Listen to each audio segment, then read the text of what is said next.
Nuevamente, en el marco del postdoctorado, las nuevas tendencias y corrientes integradoras de pensamiento y sus concreciones, acompañados de la coordinación del excelentísimo doctor Rigoberto Pupo, continúo con mis aportes, disertaciones para todos ustedes, con mucha humildad, con mucho cariño. En el módulo 1, en la asignación que hemos titulado en una gran interrogante: ¿por qué consideramos la complejidad como el nuevo ideal de racionalidad? Esta pregunta es una pregunta inmensa, inmensa como este mar. Pudiéramos dar muchas razones. Recuerdo, si quisiera ser un poco osada y dar una respuesta ya, cuando el doctor Egan Morán en una de sus conferencias dijo una vez que el conocimiento de la humanidad pudiera redefinirse desde cero, considerando la teoría de la complejidad. O sea, que ese aporte sería entonces una razón para pensar en un nuevo ideal de racionalidad. Porque el ideal más grande de la complejidad es que nada está acabado. Y es lo que deberíamos aceptar desde hoy. Nada de lo que hagamos está concluido. Nada de lo que hagamos está encerrado en estas paredes y no tendrá consecuencias. Somos un ser con el otro. Para responder en la medida de lo posible, quisiera recordar algunos pisos epistémicos, algunas maneras de pensar y de concebir el conocimiento. No se olviden que en el positivismo la intención era predecir, ¿no? Se intentaba conocer un número que nos dijera cómo, cuándo ocurrían tantos fenómenos. Y en el fenomenológico, el comprender. Pero en el sociocrítico, emancipar. Y en el complejo, de construir. Y la palabra de construir significa entonces desligar, religar, y significa que debemos entonces decolonizar. ¿Qué significa eso de denominado así, nuevo ideal de racionalidad? Sotolongo y Delgado lo explican muy bien y voy a usar sus palabras acá. Obra que había revisado y que el doctor Rigoberto Pupo ha recomendado. Las ideas de la complejidad retan el ideal clásico de racionalidad como transición del ideal de simplificación propio de la racionalidad clásica hacia uno de complejidad. ¿Cuáles son los retos? Los he señalado aquí en colores. La complejidad como ciencia, como método y como cosmovisión. Como ciencia, el estudio de la dinámica no lineal en los sistemas concretos. Como pensamiento, la propuesta de yo lo prefiero llamar transmétodo de pensamiento que supera las dicotomías de los enfoques disciplinarios del saber y que consiste básicamente en un aprendizaje de pensamiento relacional. Y como cosmovisión, la elaboración de una nueva mirada al mundo y al conocimiento que supere el reduccionismo y a partir de las consideraciones holísticas emergentes del pensamiento sistémico. Por supuesto, más adelante vamos a ver cómo es que la complejidad y con qué ella se atreve a retarnos, científicos, los que creen tener el método perfecto, los que creen tener la cosmovisión, cómo se atreve a dar ese nuevo ideal. ¿Bajo qué basamentos? Los basamentos no son cualquier cosa y los vamos a ver en lo que deviene. Creo que vamos a estar hablando de eso, me atrevo a decir con mucho respeto, doctor Pupo. Creo que vamos a estar hablando de esto por mucho tiempo en este hermoso curso que usted dirige. Edgar Morin habla de que la palabra complejidad no tiene tras de sí una herencia noble, ya sea filosófica, científica o epistemológica. Él allí se refería a que no esperen que la transcomplejidad les va a decir que tiene una base común, filosófica, científica y epistemológica, de la manera tradicional para que todos se queden tranquilos y esa es la complejidad y también la transcomplejidad y todos estemos contentos. No, él dice que hay que asumir, quien quiera ser complejo y transcomplejo tiene que asumir en su seno confusión, incertidumbre y desorden. Quien no asume que debe navegar, investigar, hacer, producir y vivir en el medio de la confusión, la incertidumbre y el desorden, porque esos son esencias de la vida, entonces no está asumiendo su perspectiva y manera de pensar. La complejidad, según Edgar Morin, lo simple no es más que un momento arbitrario de abstracción, un medio de manipulación arrancado de las complejidades. ¿Sí? Cuando hago una reducción y digo, me levanté hoy temprano, 4 de la mañana, porque quería grabar todas estas exposiciones, yo estoy dando una sola razón. Pero hay verdaderas razones. Una es que, bueno, me desperté en efecto a esa hora. Pero pueden haber muchas más razones que yo abstraigo en el momento conveniente. Pero lo más grave no fue hacer la abstracción en lo simple. Lo más grave fue negar las otras causas y causalidades que están profundamente relacionadas. Lo más grave no fue el método. Lo más grave fue negar que se podía conocer a través de otra forma. Entonces construimos nuestras obras de conocimiento como casas de techo, como si el conocimiento no lo fuera a cielo raso. O sea, se atrevieron a decir que era definitivo. Y continuamos haciendo obras clausuradas. Dese cuenta que estamos llevando esa realidad al aula de clase. Tengamos cuidado. Vamos a interpelarlo, vamos a autoevaluarnos. Continuamos haciendo obras clausuradas, cerradas al futuro, que hará surgir lo nuevo y lo desconocido. Y nuestras conclusiones aportan la respuesta segura a la interrogación inicial, con únicamente in extremis, en las obras universitarias, algunas interrogaciones nuevas. Debemos abrirnos a las clausuras que nosotros mismos hemos aceptado. Debemos abrir las compuertas y navegar sin techo el conocimiento en ese mar de incertidumbre. Un alcance conmovisivo de ese nuevo pensamiento emergente de la teoría de la complejidad lo estudia Sotolongo y Delgado en su obra de 2006, cuando habla de la comprensión dialéctica de la cognición humana. Esa comprensión dialéctica que más adelante yo voy a decir que no va a bastar lo dialógico por un lado o lo dialéctico por un lado. Más adelante voy a retomar este discurso, no sé si en este apartado, pero dense en cuenta que si ustedes comienzan desde la asignación 1, estoy tratando de crear un enmarañado de este asunto. Ser complejo no es fácil porque siempre andamos con la mala costumbre de dar lo definitivo. Yo siempre le digo a mis estudiantes que debemos de dar unas conclusiones que sean aceptables para comenzar, pero que luego las sigamos ampliando en el devenir de nuestras vidas.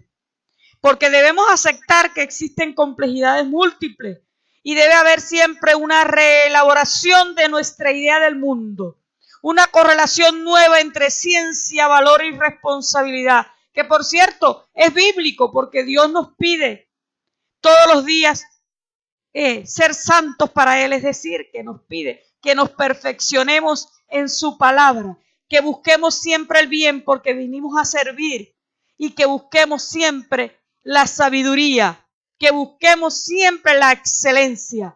No nos pidió perfección, nos pidió excelencia y la excelencia está en el camino al andar. Sigamos caminando. La complejidad, en palabras de Fernández, y el nuevo contrato epistemológico social, que allí habla Fernández y que cita a Sotolongo y a Delgado, habla de los principios supralógicos y posclásicos de distinción, conjunción e implicación.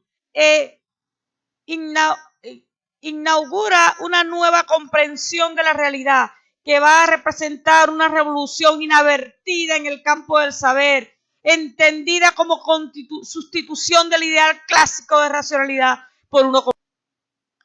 Y nuestro excelentísimo coordinador Rigoberto Pupo, en tantas de sus obras, habla en el marco de ese nuevo ideal de la racionalidad, del pensamiento complejo, habla de la necesidad de pensar al hombre y a la subjetividad humana en sentido cultural, que es al mismo tiempo pensarlo desde una perspectiva compleja. Y es que la complejidad rescata, reconoce la encubierta cultura, cotidianidad, diversidad, condición humana, entre otras categorías que se habían venido ocultando y que son esenciales en ese pensar del ser humano.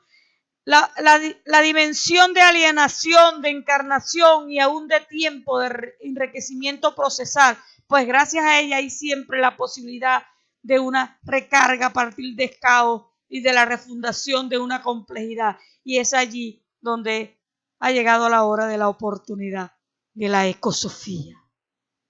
Y hacer ecosofía y pensar en ese arte de habitar en el planeta es pensar en lo social, en lo espiritual, en lo ambiental. Sigue afirmando el doctor Rigoberto Pupo que un principio transdisciplinar de todas las ciencias es urgente, por supuesto, incluyendo las ciencias sociales, las humanistas, a partir de la concepción de la complejidad humana en una síntesis concreta de lo físico, lo biológico y lo espiritual. La complejidad humana que presida las acciones como aperturas subjetivas incluyentes para comprender las incertidumbres de lo real, del conocimiento de los valores, en fin, la incertidumbre de la ecología y de la acción en pos de la humanidad planetaria que requiere el futuro de la supervivencia de nuestro planeta. Es por eso que el excelentísimo doctor Rigoberto Pupo no lleva tampoco esa herencia noble de la que habla Morán en la teoría de la complejidad respecto a la ecosofía, porque no son grandes cosas, no son cosas por hablar, no son necesidades superfluas, son necesidades urgentes en la sobrevivencia de nuestro planeta. Entonces, en esas interpretaciones y en ese devenir la complejidad en concreción, en uno de mis artículos hablo de que en este momento se mantiene alerta al investigador a ir a otras conexiones para mostrar la complejidad en la que el objeto y el sujeto no se separan. Y el investigador es doliente y agente de cambio que considera que la realidad es compleja y transdisciplinar. Esta realidad debe estar siempre presente y debo decir que al comienzo fue un poco problemático comenzar con mis publicaciones donde hablaba en plural y en singular, donde me refería directamente a la investigadora como doliente de la problemática, de la situación que planteaba, porque la mayoría de las revistas están alienadas a la introducción, desarrollo y conclusión, donde la investigadora debe abstraerse de lo que está haciendo, como si en ese momento se convierte en un robot y no participa, como si ella fuese capaz de hablar de lo que no le duele y de lo que no ha vivido. Soberana osadía, pero afortunadamente hay muchos cambios y los hemos venido viendo y hemos venido disfrutando de ellos.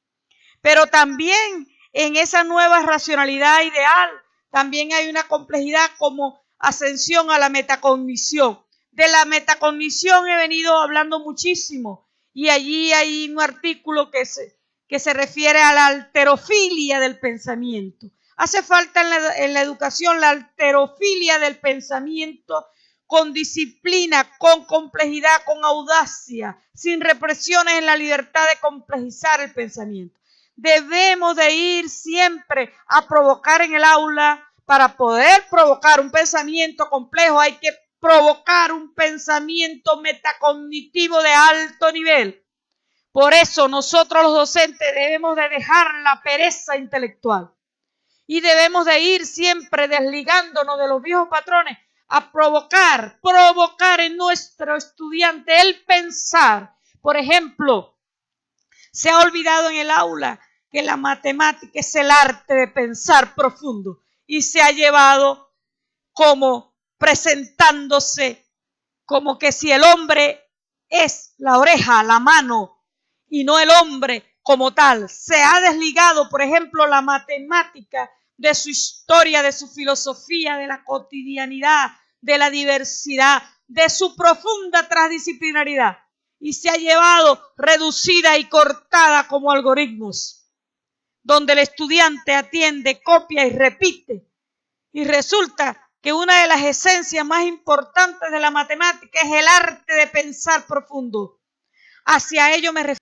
Pero también la complejidad en esas investigaciones transparadigmáticas, porque allí difiero con muchísimo respeto con el doctor Morán. No me niego a denominar a la complejidad como un nuevo paradigma y prefiero llamarlo transparadigma. No está negando los paradigmas, se va más allá. Es que justamente busca que no tengamos un piso reductor de donde tomarnos y no salir de allí y reducirnos como objetos. No.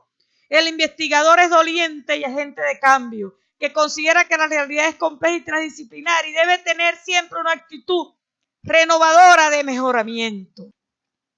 Y en estos fundamentos de la teoría de la complejidad, que como les dije, los fundamentos de la teoría de la complejidad no son cualquier cosa. Se ha venido abriendo pasos desde Poincaré en 1908 con el principio de no linealidad, desde la caoticidad, colores, la idea de equilibrios interrumpidos, la ambigüedad de los sistemas adaptativos complejos, la redefinición de la predicción y el control en términos de atractores, el catastrofismo, la emergencia, con el surgimiento espontáneo de las nuevas propiedades.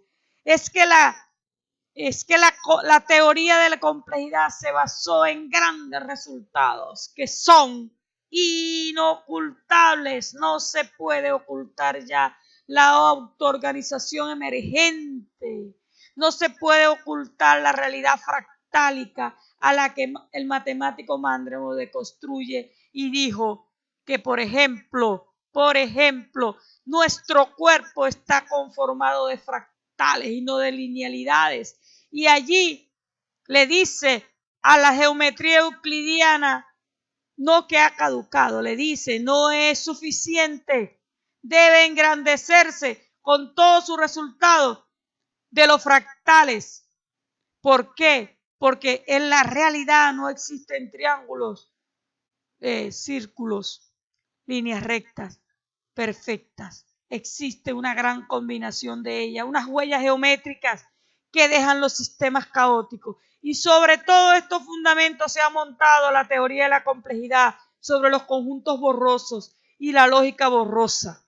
De todo ello se han hecho grandes tesis doctorales y aún están vírgenes por explorar. Les invito a estudiar cada uno de ellos. En un recién artículo que publiqué en Brasil, en la Universidad de La Salle, que también tiene una editorial muy hermosa, una revista muy reconocida para la gloria de Dios, retomé mi interpretación de algunos principios de la complejidad desde un artículo que denominé un diálogo ineluctable, matemática y complejidad, una necesidad. Yo solo sé que no sé nada. Y si quieren pueden leerlo. Ciencia, complejidad, una necesidad, un solo yo sé que no sé nada.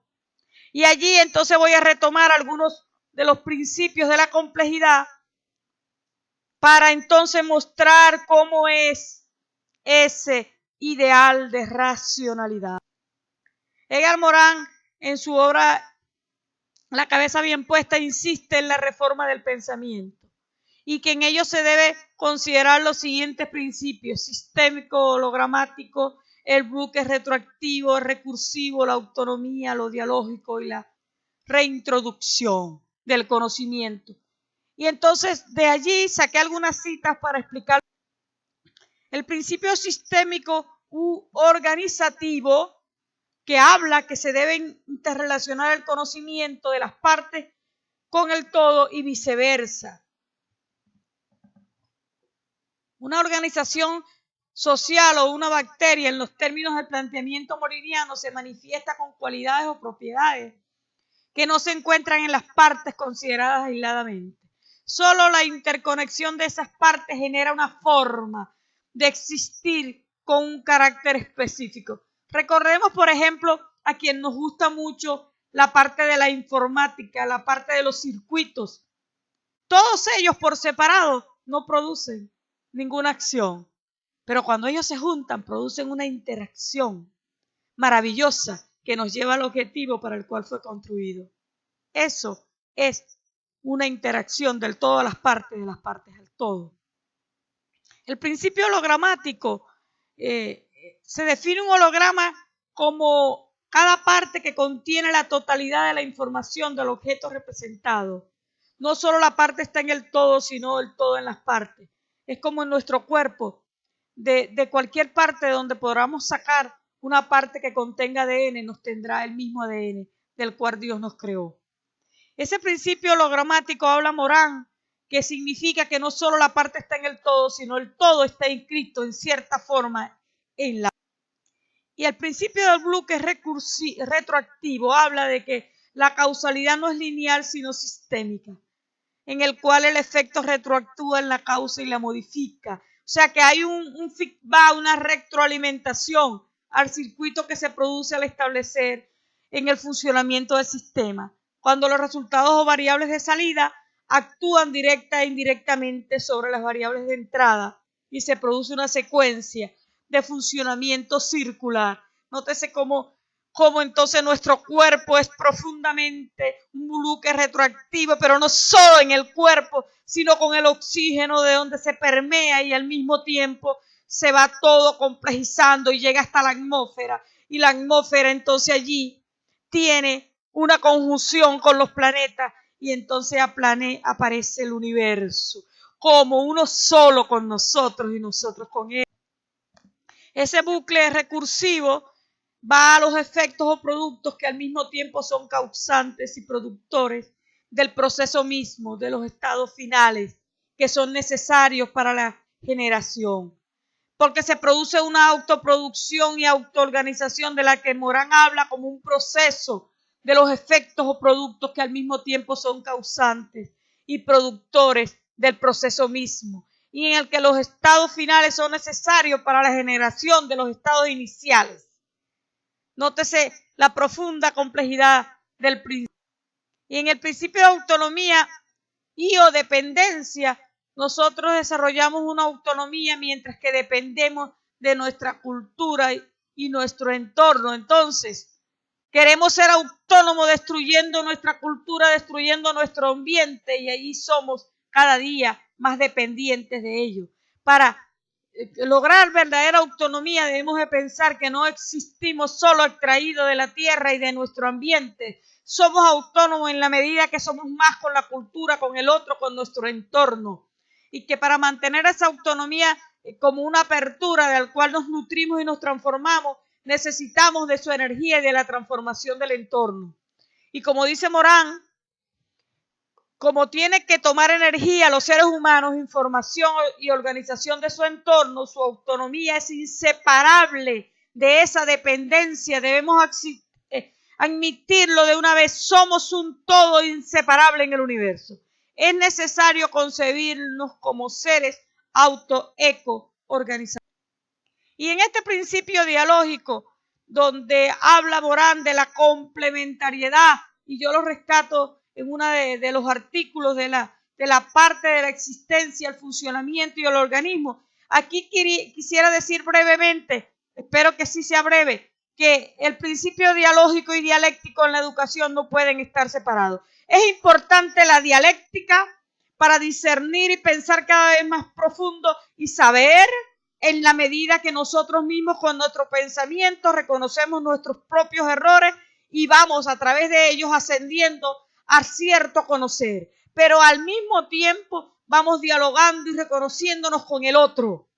En ese reconocer, nosotros entonces nos reconocemos como verdaderos seres humanos que estamos en el mundo para nutrirnos de todo y llegar cada vez a estadios metacognitivos profundos del pensamiento.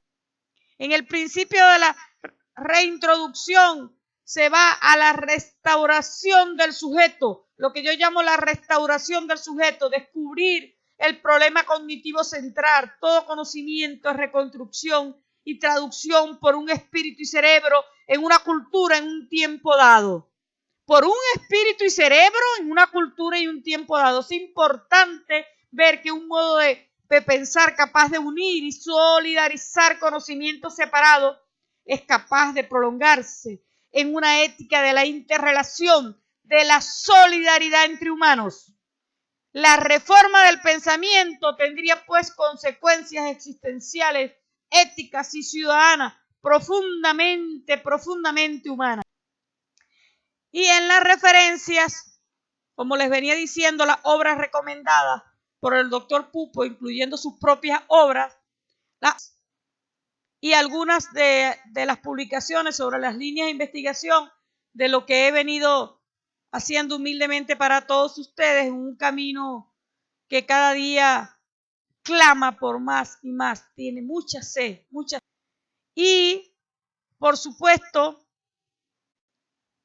a ti, Jesucristo, que viniste a morir por nosotros, dedico todo lo que hago. Eres mi más grande ejemplo de perseverancia. Muchísimas gracias y espero sus comentarios, doctor Pupo, y de quienes haya bien poder escucharme. Y le doy las gracias porque me escuchan, porque no solo leernos ni escucharnos. Ojalá que algún día también podamos mirarnos, tocarnos, sentirnos y saber que somos uno con el otro. Muchas gracias.